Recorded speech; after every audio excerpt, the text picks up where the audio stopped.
it's Jenna from Farmer John's, and today we're making these delicious pumpkin snickerdoodle cookies. We made them with some homemade puree that I made in this video using just a pie pumpkin. They're gluten-free, paleo, and so delicious you won't even notice. So let's get started.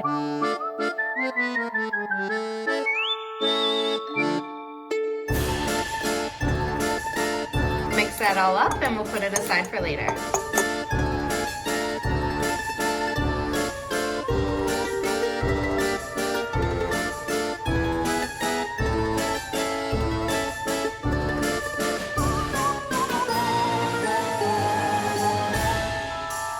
Your dough out of the fridge, you're going to want to roll it into little spheres, and then take that little sphere, and we're just rolling it into a sugar and cinnamon mixture.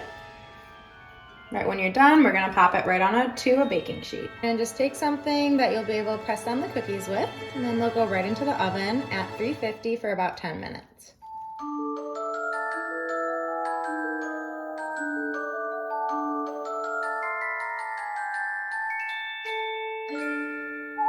That's it. Enjoy your cookies. They are so good. Make sure you like and subscribe.